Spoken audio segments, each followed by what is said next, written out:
welcome back to my channel. So today I'm going to be doing my June bullet journal planning plan with me video. I did one last month for the month of May, which I'll have listed in the description if you've not seen it, but I went ahead and created another little monthly spread for the month of June. The theme that I've gone with this time is kind of like a wintry tree because June is the first month of winter here in Australia, so that's why it kind of looks a little bit blue and grey. And then just back on last month, I actually used little X's to cross off each day on my little calendar, and then I also completely filled up the events section, so I decided to make a bigger event section for this month. And then I also have my little tracker as well, which I really enjoyed, so I have recreated that again for the month of June. So as I mentioned earlier, June is the start of winter here in Australia, so I really wanted to kind of create one of those cool like leaveless trees and kind of paint it a bluish grey colour. Again, I just used my watercolours. It's like this little palette that I got from Officeworks, and I just used a really thin brush to be able to fill it all in. I seriously find this whole process so therapeutic, and I really enjoy doing this, so I'm gonna keep doing these videos because I just enjoy the whole like artistic process of it all. So I created one giant sort of tree down the bottom, and then I did another branch up the top. Again, I just found images in Google, printed them out and traced them because I cannot draw for the life of me.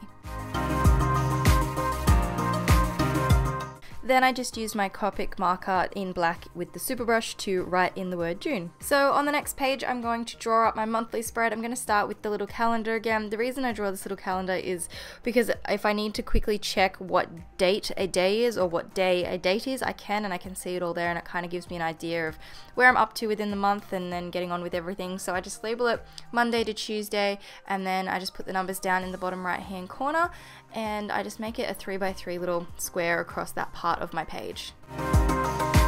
Then over on the bottom of the next page, I'm going to write in my tracker. So I start with the last date of the month at the bottom of the page and then write my way up. I've decided to follow with the same 5 things I was tracking last month, which include water, meditation, posting to Instagram every day, some exercise, and making sure I clean a little bit every day to try and maintain like a clean home. So that's what I've got my tracker. I did realize though I made a little bit of a mistake and I wrote water over the numbers, so I'm just gonna have to shift everything across and squeeze an extra row of dots in there.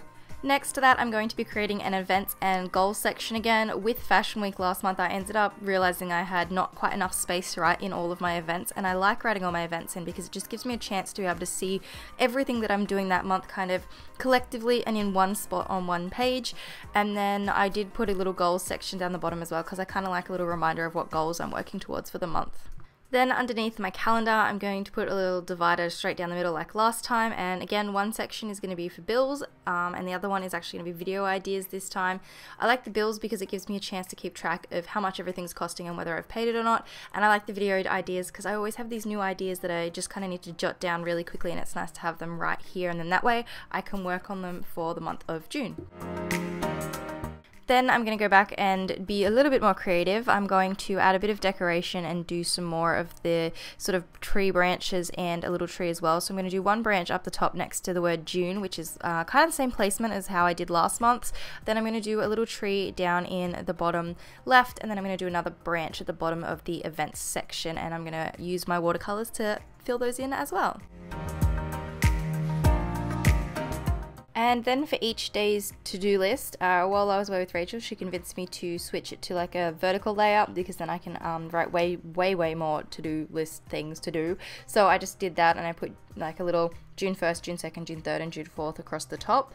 And yeah, that is going to be how I do my to-do list from now on, and that is my monthly spread, and that is all of the decorations that I did this month. I really hope you guys have enjoyed the video. If you have, please give it a thumbs up, and make sure you subscribe if you're new. Up the top here, you can check out one of my last videos. Down the bottom, I will leave a link to my other bullet journal video, and I'll see you guys in my next video.